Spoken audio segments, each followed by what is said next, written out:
بسم اللہ الرحمن الرحیم۔ السلام علیکم دوستو۔ ایک چھوٹا سا گاؤں تھا جہاں ایک لڑکی رہتی تھی جس کا نام سارا تھا۔ سارا کا دل بہت نرم اور سچا تھا، لیکن اس کے پاس کچھ نہیں تھا، صرف ایک خواب تھا۔ سارا کا خواب تھا کہ وہ بڑی ہو کر پڑھ لکھ کر اپنے گاؤں کی حالت بدل سکے۔ گاؤں میں زیادہ تر لوگ پڑھے لکھے نہیں تھے اور سارا کو یہ بہت دکھتا تھا۔ وہ چاہتی تھی کہ اگر وہ پڑھ لکھ سکے تو اپنے گاؤں کے بچوں کے لیے اسکول بنا سکے تاکہ وہ بھی کچھ بن سکیں۔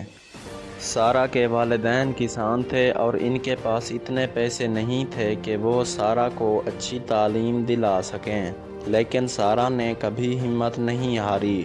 وہ روزانہ شام کو اپنے چھوٹے سے کمرے میں بیٹھ کر کتابیں پڑھتی اور نئی چیزیں سیکھنے کی کوشش کرتی۔ جب اس کے دوست کھیلنے کے لیے باہر جاتے، وہ ان سے کہتی، میرے لیے کتابوں میں دنیا کا سب سے بڑا خزانہ چھپا ہوا ہے۔ ایک دن سارا کے گاؤں میں ایک خیرات کی تنظیم آئی جو بچوں کی تعلیم کے لیے فنڈز اکٹھا کر رہی تھی۔ سارا نے ان سے درخواست کی کہ وہ اسے اسکالرشپ دیں تاکہ وہ شہر جا کر پڑھ سکے۔ تنظیم نے اس کی درخواست قبول کر لی اور سارا کو شہر کے ایک اچھے اسکول میں داخلہ مل گیا۔ شہر میں آ کر سارا نے سخت محنت کی اور اس کی محنت رنگ لائی۔ وہ نہ صرف اپنی پڑھائی میں کامیاب ہوئی، گاؤں واپس آ کر بچوں کے لیے اسکول بھی کھولا۔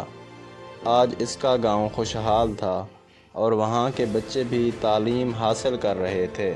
سارا کا خواب حقیقت بن چکا تھا۔ اس نے ثابت کر دیا کہ اگر دل میں سچا ارادہ ہو اور محنت کی جائے تو کوئی خواب بڑا نہیں ہوتا۔